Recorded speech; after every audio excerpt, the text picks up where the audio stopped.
Selamat datang di channel Pemuja Malam. Jangan lupa like, share, and subscribe ya. Terima kasih. Episode 28. Tunggu saja tanggal mainnya. Rayana, saya akui saya salah. Izinkan saya untuk membuktikan kalau saya sudah berubah. Saya berjanji akan memperlakukanmu dengan baik. Saya berjanji akan menerima setiap kekurangan maupun kelebihanmu. Apapun itu, percayalah padaku. Aku benar-benar menyesal. Aku juga sudah berubah. Aku mohon, berikan kesempatan itu padaku, melas Dr. Elvan. Namun hati Yaya tidak selembut itu, terlebih pada orang seperti Dr. Elvan. Ia tidak bisa percaya secepat itu. Ia tidak mau terluka untuk kesekian kalinya. Maaf, dok, aku tidak bisa. Tapi ya. Apa dokter tahu aku pernah menikah sebelumnya? Tanya Yaya memotong kata Dr. Elvan. Dr. Elvan membeku. Ia tidak pernah mengetahui fakta tersebut. Kau tidak sedang mencoba menipuku, bukan? Saya jujur kok, saya sudah pernah menikah, tapi sudah berpisah karena sesuatu hal. Menurut Anda, apa yang menyebabkan kami berpisah hanya dalam 35 hari setelah pernikahan? Yaya sudah pergi entah kemana meninggalkan Dr. Elvan yang masih tercenung seorang diri. Pikirannya kacau semenjak Yaya mengatakan kalau ia pernah menikah dan pernikahan mereka hanya bertahan selama 35 hari. Tidak mungkin, kan pernikahan yang bahkan belum seumur jagung itu kandas tanpa alasan. Apa sebabnya? Meskipun sedikit penasaran, tak sedikit pula ia kecewa. Perempuan yang ia sukai ternyata pernah menjadi milik orang lain. Jelas saja ia terkejut bukan main. Saat Yaya mengatakan itu, jujur, Dr. Elvan seketika kehilangan suara. Ia tidak tahu harus mengatakan apa dan merespon bagaimana. Ia terlampau syok sampai tak mampu merespon sama sekali. Yaya yang melihat itu, menyunggingkan senyum tipis. Tidak semua laki mau menerima statusnya, secinta apapun dia. Meskipun ia berpisah dengan status pembatalan pernikahan, tapi bagi sebagian orang yang mengetahui ia pernah menikah,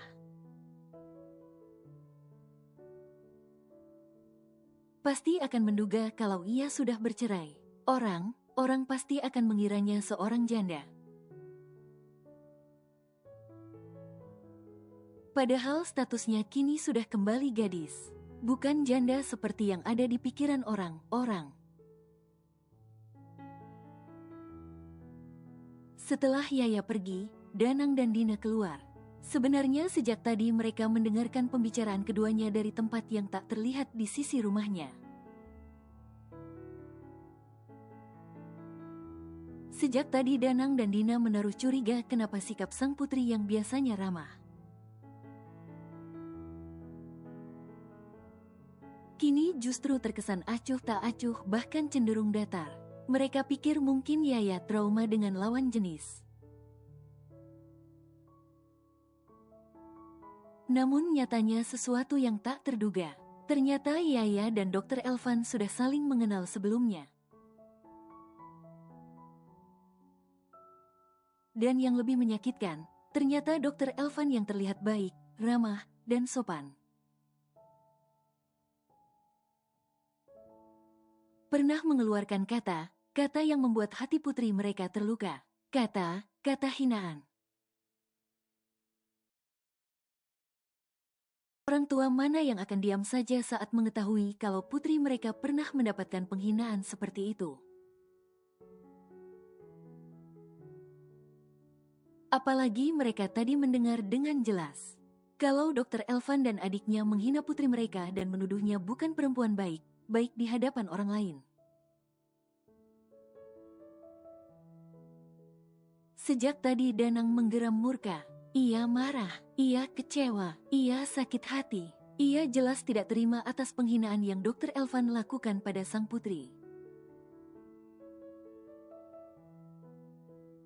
Sepertinya sudah tak ada lagi yang bisa kita bicarakan di sini, Dr. Elvan.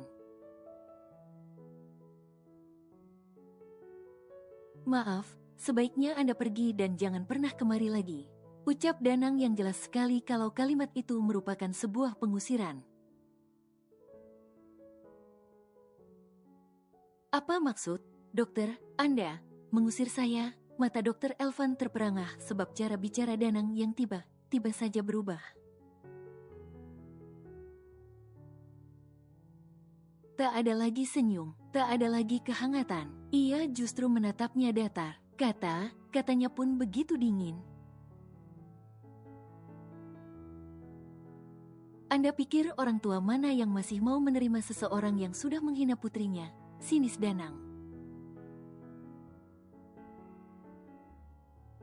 Dina yang biasanya selalu tersenyum ramah pun ikut menatap dingin Dr. Elvan. Dr. Elvan tersentak. Ia paham, pasti Danang dan istrinya sudah mendengar pembicaraan mereka tadi. Maaf, dok, tapi ini hanyalah kesalahpahaman. Saya benar tidak sengaja melakukannya. Bukannya mengaku salah, ia justru terus berusaha membela diri. Salah paham, kau akan tahu bagaimana sakit hatinya kami setelah menjadi orang tua. Tidak ada orang tua yang rela anaknya dihina orang lain. Jangankan orang lain. Bahkan meskipun yang melakukannya keluarga terdekat kami sendiri, kami pun tidak bisa menerima. Lantas apa hak Anda menghina anak kami? Sudahlah, tidak perlu bicara panjang lebar, lebih baik Anda keluar. Anggap kita tidak pernah saling mengenal sebelumnya, tegas Danang. Tapi dok,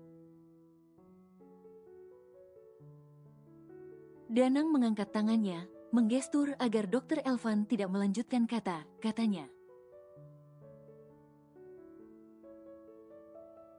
Dr. Elvan menghembuskan nafas berat. Ia mengangguk, dengan perasaan yang kacau balau, ia pun segera berlalu dari sana. Setelah kepergian Dr. Elvan, Danang dan Dina pun segera menemui sang putri. Mereka akan meminta maaf karena secara diam mencoba mendekatkan keduanya. Mereka menyesal, jujur saja, awalnya mereka tertarik dengan kepribadian Dr. Elvan. Mereka pikir Dr. Elvan bisa menjadi penyembuh luka hati Yaya. Namun yang terjadi justru sebaliknya. Dr. Elvan ternyata sosok yang ikut menorehkan luka di hati putri mereka tercinta.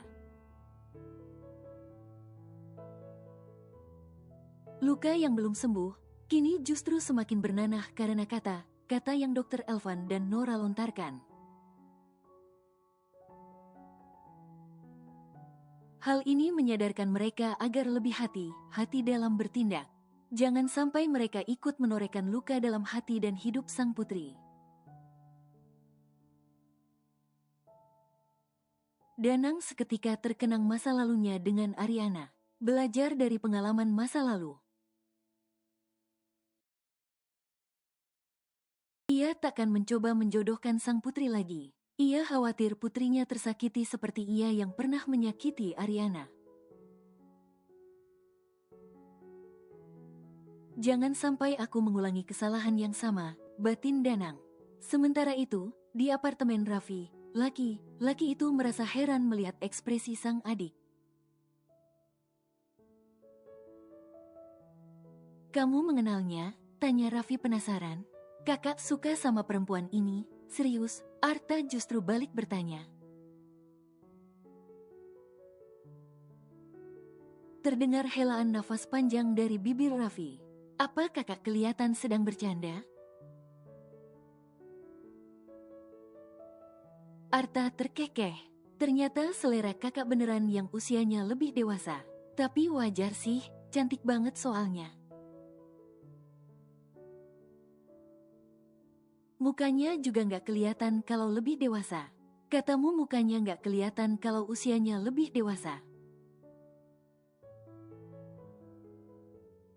"Terus kenapa kamu bisa tahu dia sebenarnya lebih dewasa daripada kakak?" tanya Raffi heran. "Kasih tahu nggak?" Ya, Arta menggoda sang kakak. Tapi dasarnya Raffi lagi bad mood karena melihat Yaya bersama Andrian tadi, membuatnya malas merespon. "Udahlah, kakak mau tidur dulu." Raffi bergegas berdiri, meraih buku dan ponselnya, lalu segera beranjak menuju kamar. "Oh ya, kamu mau nginep atau pulang?" tanya Raffi. Arta pun berdiri. "Aku mau pulang." Raffi tak jadi masuk ke kamar. Ia berbalik untuk mengunci pintu karena Arta mau pulang. "Jangan kelayapan lagi, pulang ke rumah, udah malam." Siapa pula bilang ini siang? Seloroh Arta membuat Raffi tersenyum tipis. Ia senang akhirnya bisa berbincang dengan adiknya lagi, meskipun hatinya kini sedang sedih karena patah hati. Setidaknya malam ini satu permasalahan sudah terurai, yaitu dengan adiknya. Setelah Arta masuk ke dalam lift, ia pun segera menghubungi Jiwa. "Wah, bisa kita bertemu sekarang juga?"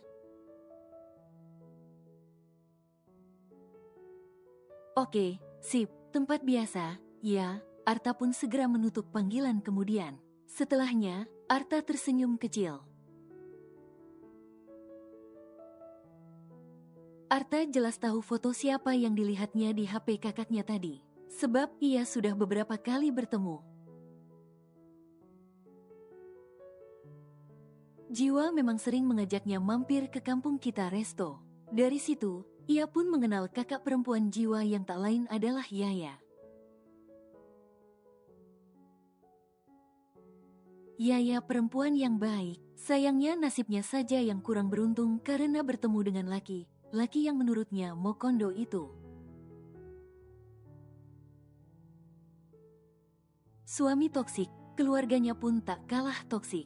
Ia jelas mengingat bagaimana marahnya Jiwa saat tahu suami kakak perempuannya itu ternyata sudah mengkhianatinya. Namun kini, Arta memiliki satu misi, yaitu ingin mempertemukan kakak perempuan sahabatnya itu dengan sang kakak. Anggap saja ini merupakan upayanya menebus kesalahannya pada sang kakak yang mana sudah salah paham. Hingga membuat hubungan mereka merenggang dalam waktu yang cukup lama. Ia juga tidak masalah kalau kakaknya berjodoh dengan Yaya, toh ia tahu kalau perempuan itu benar baik. Ia cocok dengan sang kakak. Meskipun usia Yaya lebih tua beberapa tahun, tapi ia menganggap itu tidak masalah. "Tapi, apa Mbak Yaya mau sama Kak Raffi?" "Ya," batin Arta penasaran. Tiba Arta khawatir, bagaimana kalau Yaya justru tidak menyukai kakaknya? Ia khawatir, kakaknya patah hati dan kecewa, ingin membatalkan misi, tapi kalau tidak diusahakan bertemu, siapa yang tahu? "Ah, sudahlah," Yang penting usaha dulu. Soal hasil, itu urusan belakangan, imbuhnya sambil mengepalkan tangan. Semenjak berbaikan dengan sang kakak, kini Arta kembali ceria. Raffi pun kini lebih sering pulang dan makan bersama. Jelas saja Ayu dan Madava senang sekali. Kehangatan yang sempat lenyap entah kemana, kini sudah kembali. Anak-anaknya kini sudah akur dan kembali akrab seperti sedia kala. Mama senang melihat kalian kembali akur seperti ini, ujar Ayu saat mereka sedang berkumpul bersama di ruang keluarga. Arta beranjak. Ia duduk di samping sang ibu lalu memeluknya. Madava melotot melihatnya. Papa liatin aku udah kayak musuh aja, protes Arta. Ngapain kamu peluk? Peluk mama, jauh sana. Sekarang jadwalnya papa nempel sama mama. Ucap Madava sambil menepuk tangan Arta yang melingkar di perut sang ibu. Papa pelit banget sih, mama, kan mama aku juga. Kamu udah gede, bukan bocah 5 tahun lagi yang bisa nempel seenaknya. Udah mas, cuma peluk doang. Mungkin dia kangen sama mamanya, sergah Ayu. Arta tersenyum penuh kemenangan. Lalu ia memeletkan lidahnya pada Madava membuat sang ayah mendelik sebal. Dasar manja, omel Madava. Nggak sadar diri. Papa tuh lebih manja dari kami. Benar nggak, Kak? Arta melemparkan pertanyaan pada Raffi. Raffi terkekeh. Arta bener, siapa yang kalau sakit suka merengek, minta suapin, pokoknya mama nggak boleh kemana-mana. Raffi ikut menimpali membuat Arta tertawa penuh kemenangan. Ayu pun tak dapat melerai tawanya sebab apa yang anaknya katakan memang kebenarannya. Madava mencebik, memangnya salah manja sama istri sendiri. Entar deh, kalau kalian sudah menikah. Papa berani taruhan kalau kalian gak kalah manja sama pasangan kalian. Balas Madava membuat Arta dan Raffi saling melirik. Tunggu saja tanggal mainnya, imbuh Madava sambil tergelak kencang. Kini Ayu dan Madava sudah masuk ke dalam kamar. Tinggallah Raffi dan Arta saja yang di ruang tengah itu.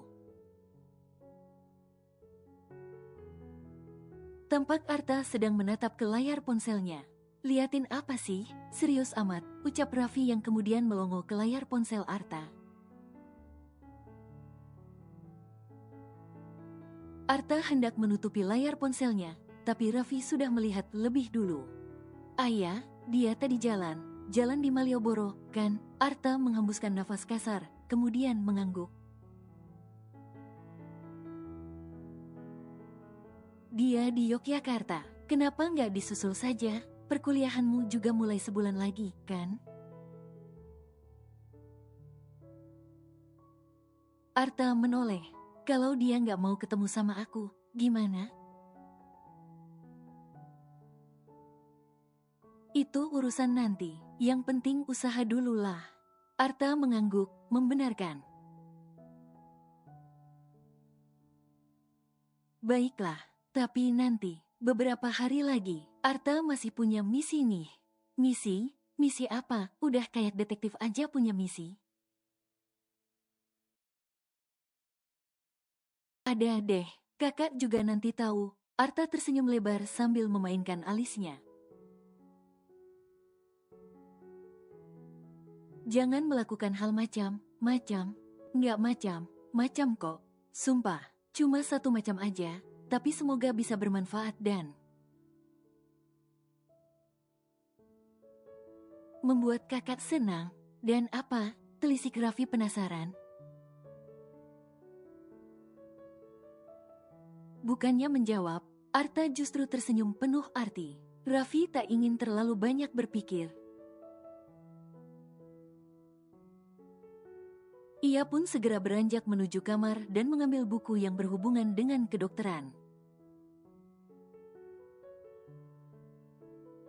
Raffi mengenakan kacamatanya kemudian memulai membaca setiap kata di buku tersebut.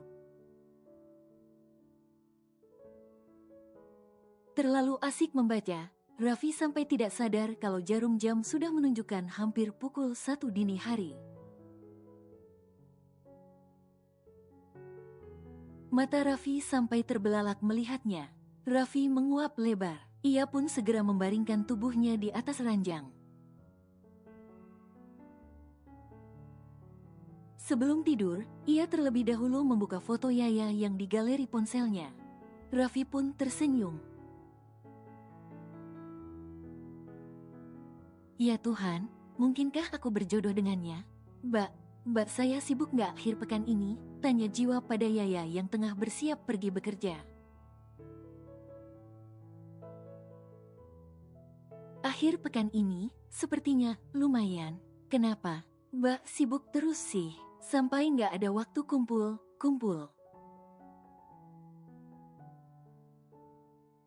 Kumpul sama siapa? Mbak meskipun sibuk, selalu menyempatkan kumpul keluarga, kan? Bukan kumpul gitu, Mbak. Nggak lama lagi aku mulai kuliah loh. Nggak lama lagi, kegiatan aku tuh makin sibuk. Pasti kita jarang punya quality time. Yaya terkekeh. Lah, emangnya kenapa? Kamu pingin jalan bareng Mbak? Bukannya kamu itu lebih suka jalan sama teman kamu si Arta itu? Ceka, Mbak Yaya nggak asik. Jiwa cemberut membuat Yaya semakin tergelak. Yaya yang sebenarnya sudah harus berangkat, kini justru duduk di samping Jiwa. Memangnya kamu mau apa? Bilang aja. Entar, Mbak usahain deh waktunya. Bener? Yaya mengangguk. Emang kamu mau apa? Udah gede masih aja ngambek. Yaya mengacak rambut Jiwa membuat Laki mengomel sambil merapikan rambutnya. Mbak Yaya, jadi berantakan nih. Buruan Jiwa, Mbak harus pergi bekerja nih. Yaya melirik jam di pergelangan tangannya. Aku cuma mau nonton kok. Mbak mau, kan? Nonton, berdua. Emang kamu nggak takut diliatin orang? Orang terus dikira pacaran sama cewek yang usianya lebih tua? Emangnya kenapa? Nggak masalah kok. Lagian kita nggak nonton berdua aja. Nggak berdua aja. Memangnya sama siapa? Jawab dulu. Mbak mau, kan? Seharusnya kamu tuh yang jawab dulu. Sama siapa lagi emangnya kita mau nonton? Ada deh, nggak yang aneh kok. Tanya sama siapa? Sama orang juga, bukan sama Mbak Kunti sama Mbak Demit. Seloroh jiwa membuat Yaya mendelik. Ya udah, iya, nanti Mbak usahain. Mbak pergi kerja dulu ya. Mbak sibuk banget hari ini. Ujar Yaya seraya beranjak dari tempat duduknya. Saat Yaya berlalu, jiwa pun berseru girang. Ngapain kamu? Wah, abis kena lotre? Ceka, papa sembarangan. Enggak lah, berjudi itu dosa, pa, dosa. Lah terus tadi, happy banget tuh, abis diajak kencan cewek ya. Papa apaan sih? Mana ada, udah ya, pa, aku mau telepon temen aku dulu. Jiwa pun gegas berlari dari sana sambil menempelkan ponselnya di telinga. Halo. Mbak Yaya setuju. Seru jiwa dari seberang telepon. Good. Ya udah. Thanks. Ya. Kalau gitu, sekarang giliranku. Kini giliran Arta yang membujuk sang kakak untuk nonton di akhir pekan. Raffi yang memang tidak sibuk pun tanpa pikir panjang mengiyakan. Arta jelas senang sekali. Sementara itu, di kampung kita Resto, Andrian lagi berusaha menemui Yaya di jam makan siang. Yaya yang malas bertemu Andrian sampai meminta karyawannya untuk berbohong dan mengatakan ia tidak ada di sana. Andrian kesal bukan main. Ia pun pergi sambil mengumpat kesal.